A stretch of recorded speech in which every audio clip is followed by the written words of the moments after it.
नमस्कार दोस्तों, SK study IAS में आपका स्वागत है। आज पॉलिटी का 13वां लेक्चर है। अगर आप 1 से 12 तक लेक्चर नहीं देखे हैं तो प्लीज़ जाके आप प्ले लिस्ट में देखिए। ये वीडियो आपको तभी समझ में आएगा दोस्तों जब आप 1 से 12 तक वीडियो देखिएगा। केशवानंद भारती बनाम केरल राज्य केस क्या था? केशवानंद भारती बनाम केरल राज्य में सुप्रीम कोर्ट को यह समझ में आया कि संसद के खिलाफ तो नहीं जा सकते हैं, लेकिन बुद्धिमानी से कंट्रोल किया जा सकता है। यही सुप्रीम कोर्ट ने किया भी, बुद्धिमानी से कंट्रोल किया जा सकता है।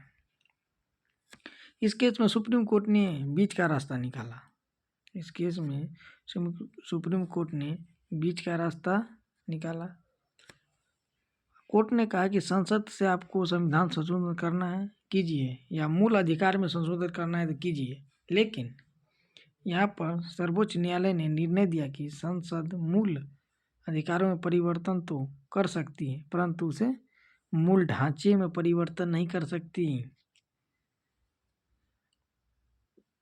मूल ढांचे में परिवर्तन नहीं कर सकती है।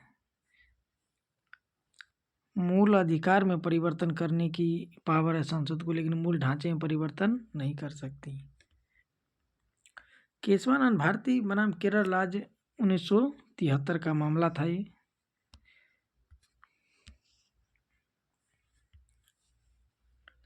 इसमें सर्वोच्च न्यायालय ने निर्णय दिया कि संसद मूल अधिकारों में परिवर्तन तो कर सकती है, परंतु इसके मूल ढांचे में परिवर्तन नहीं कर सकती। सर्वोच्च न्यायालय का कहना था केशवानंद भारती बनाम केरल राज्य में कि सर्वोच्च न्यायालय संसद के मूल अधिकारों में परिवर्तन कर सकती है, लेकिन मूल ढांचे में परिवर्तन नहीं कर सकती। संविधान के दोस्तों, संसद मूल अधिकारों में परिवर्तन कर सकती, लेकिन मूल ढांचों में नहीं। मूल ढांचा क्या है? मूल ढांचा क्या है? सुप्रीम कोर्ट ने कहा कि हम डिफेंस करते रहेंगे। सुप्रीम कोर्ट का कहना था कि हम डिफेंस करते रहेंगे भविष्य में कि क्या मूल ढांचा और जो आर्टिकल 13 के अंदर जुडिशियल रिव्यू की पावर है वो हम करते रहेंगे। सही है, आर्टिकल 13 सुप्रीम कोर्ट को जुडिशियल रिव्यू की पावर देती है। जुडिशियल रिव्यू हम करते रहेंगे या मूल ढांचे के अंदर आते हैं।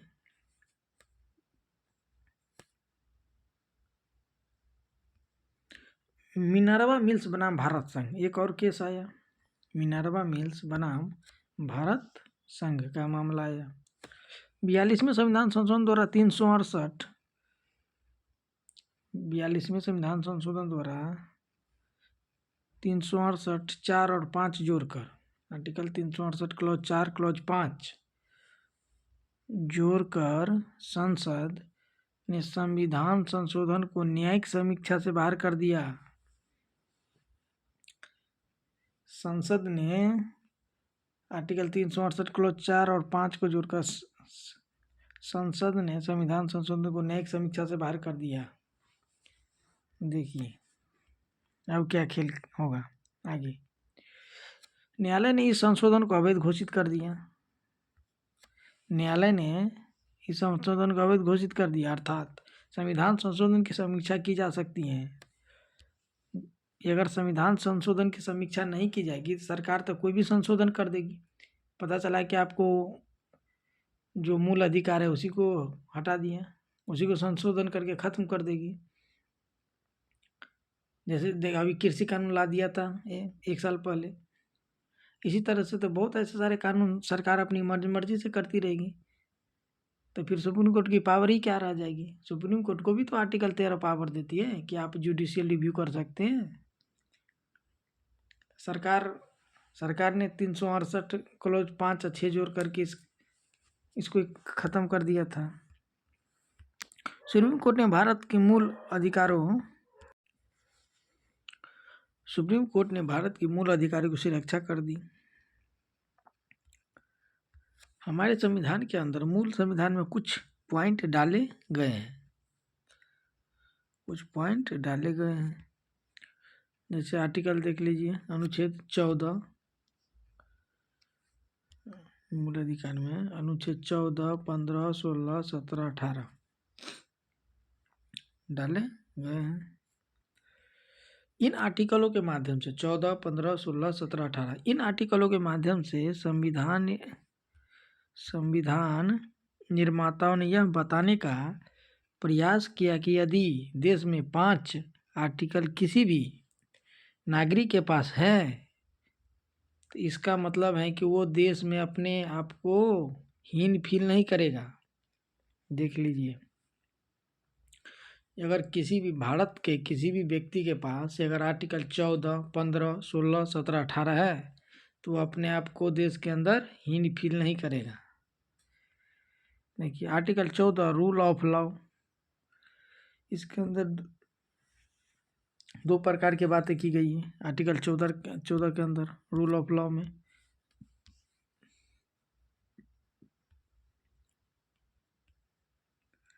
पहला, विधियों के समक्ष समानता, यानी कानून के सामने सभी लोग बराबर हैं। सही बात है, विधियों के समक्ष समानता यानी कानून के सामने सभी लोग बराबर हैं। इक्वालिटी बिफोर लॉ ब्रिटेन से लिया गया है दोस्तों, याद रखिएगा, इक्वालिटी बिफोर लॉ ब्रिटेन से लिया गया है।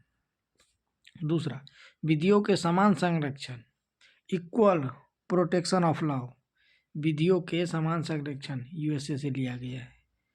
क्या है? इक्वल, विधियों के समान संरक्षण, इक्वल प्रोटेक्शन लॉ यूएसए से लिया गया है। न्यायालय में जो सारे लोग सामने बैठे हैं उसके बीच समानता स्थापित कैसे हो? यदि गुनाह किया है तो इस समय, अगर गुनाह किया है तो इस समय नहीं देखा जाएगा कि वह अमीर का बच्चा या गरीब का बच्चा है। गुनाह तो गुनाह किया है भाई, चाहे गरीब हो या अमीर हो, चाहे कोई भी व्यक्ति हो, तो कानून सबके लिए बराबर है।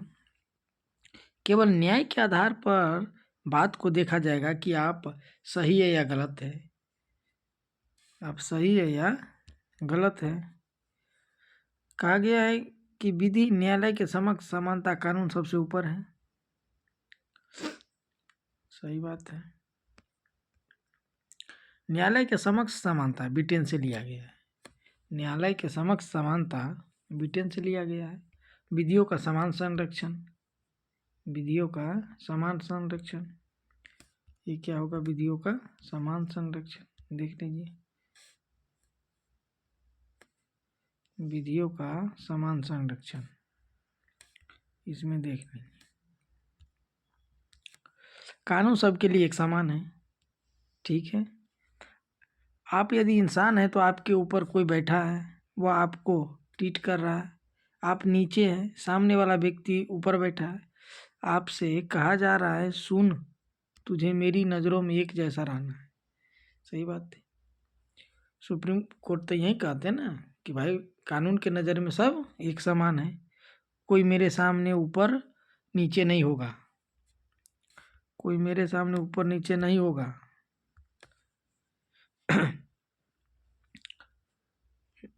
ऊपर की तुल नीचे वाले भाव पैदा करता है कि मेरे ऊपर लव है, लव सबसे ऊपर है, लव सबसे ऊपर है, उसे नीचे आपको कानून से डर कर रहना है।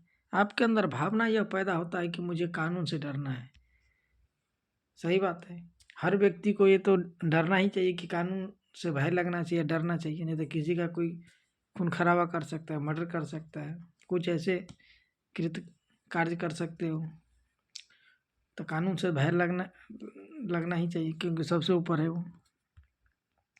Norway, Sweden, Denmark, Norway, Sweden, Denmark, किन देशों का डेमोक्रेटिक इंडेक्स सबसे अच्छा है? अब देख लीजिए अच्छा क्यों है, ये भी मैं देख लीजिए, आपको बता रहा हूँ इसकी अच्छाई बुराई। अच्छाई में कुछ बुराई भी छुपी हुई है। कोरोना काल में यहाँ के लोग से कहा गया, कोरोना काल में यहाँ के लोगों से कहा गया कि घरों में रहे, घरों से बाहर ना निकले। इसके कारण यहाँ के लोगों के द्वारा प्रोटेस्ट किया गया। आप नहीं बताएंगे कि मुझे क्या करना है। सरकार को यहाँ के लोगों कह रहे थे, सरकार कह रहे थे कि आप घर से मत निकलिए, कोविड चल रही है। तो यहाँ के जो पब्लिक थे वो कह रहे थे कि आप नहीं बताएंगे कि मुझे क्या करना है, कि मुझे समझ है कि मुझे क्या करना है। देख लीजिए, क्योंकि यहाँ लोकतंत्र ज़्यादा हावी है। जैसे मान लीजिए दोस्तों, अभी निज्जर जो कनाडा में भाग गए थे, भाग करके वहाँ पे रह रहे हैं, वहीं की नागरिकता ले लिए हैं, अब भारत विरोधी बयान दे रहे हैं। तो जो अभी कनाडा की सरकार जो कह रहा है, तो वहीं तो कह रहा है कि हर व्यक्ति को मतलब बोलने की स्वतंत्रता है मेरे देश के अंदर, मैं कुछ नहीं कर सकता हूँ। वहीं तो यहाँ हो रहा था स्वीडन डेनमार्क वगैरह में, मतलब वहाँ डेमोक्रेसी इतनी हावी है कि सरकार सरकार की भी नहीं चलती है जनता के सामने। जनता ही डिसाइड करेगी कि उसे क्या करना है, और सरकार इसके ऊपर कोई कानून नहीं थोप सकता। देख लीजिए, जनता ही डिसाइड करे क्या करना है, सरकार कानून, क्योंकि उसको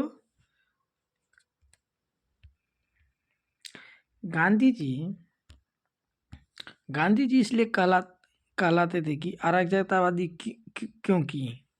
गांधी जी इसलिए कहलाते थे अराजकतावादी क्योंकि गांधी जी राज के विरोधी थे।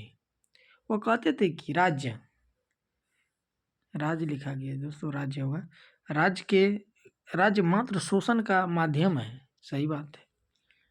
सरकार बन जाती है वह केवल अपने से नीचे के लोगों पर कानून और पुलिस के माध्यम से डराकर शासन करती है। आज भी तो हो रहा है यही बात, गांधी जी ने कह कर गए, आज भी यही तो हो रहा है। विधियों के समक्ष समानता के अपवाद देख लीजिए, विधियों के समक्ष समानता के अपवाद।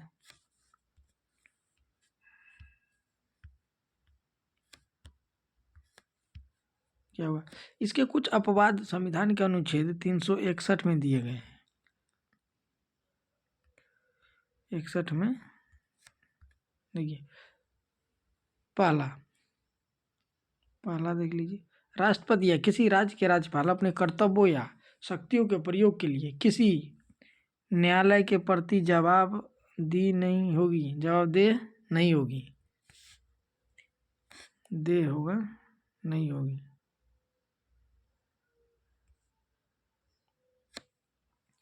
जवाबदेह नहीं होगी।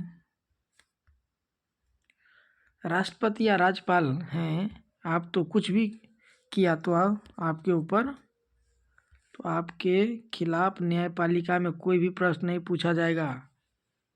हाँ जी, राष्ट्रपति या राज्यपाल हैं आप, तो कुछ भी किया तो आपके खिलाफ न्यायपालिका में कोई भी प्रश्न नहीं पूछा जाएगा। हमारे देश में 28 राज्य हैं, 28 राज्यपाल हैं, प्लस एक राष्ट्रपति है, मतलब 29 हो गए।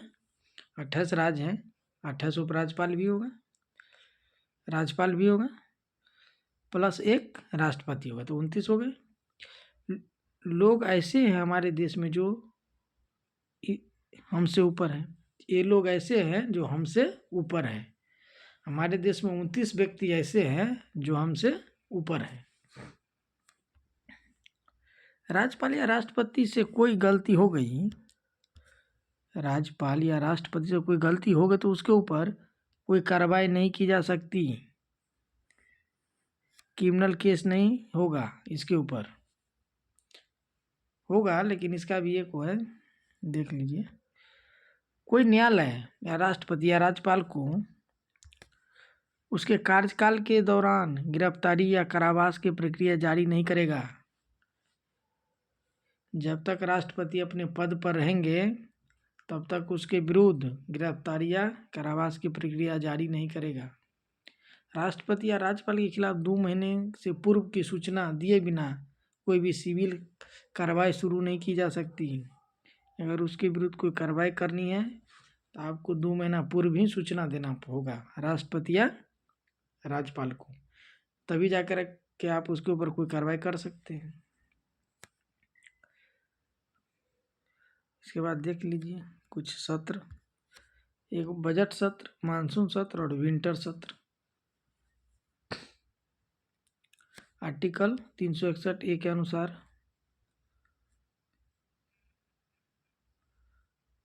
संसद या राज्य विधानमंडल कोई भी सदस्य सत्र के दौरान अपराध किया सिविल के किसी भी मामले में अदालत के समक्ष पेश होने के लिए बाध्य नहीं है। संसद या विधानमंडल के कोई भी सदस्य सत्र के दौरान कोई भी अपराध किया मान लीजिए, तो वह सिविल के किसी भी मामले में अदालत के समक्ष पेश होने के लिए बाध्य नहीं है। उसका मर्जी है, अगर पेश हुए तो ठीक है, नहीं तो नहीं हुए या बाद में हो सकते हैं, लेकिन बाध्य नहीं है। विदेशी शासक राजनीतिकों और राजदूतों विदेशी शासक राजनीतिकों और राजदूतों के खिलाफ कोई सिविल तथा आपराधिक कार्रवाई नहीं की जा सकती। राज्यपाल या राष्ट्रपति का कार्यकाल खत्म हो जाने के बाद उस पर मुकदमा चलेगा। जब तक राष्ट्रपति राज्यपाल ये अपने पद पर रहेंगे या अपने पद पर बने रहेंगे, तब तक इस पर कोई भी कार्रवाई नहीं होगी। लेकिन इसके पद समाप्त होने के बाद या कार्यकाल खत्म होने के बाद इस पर कार्रवाई की जाएगी। ऐसी नहीं है कि इस पर कोई कार्रवाई ही नहीं होगा, कार्रवाई की जाएगी।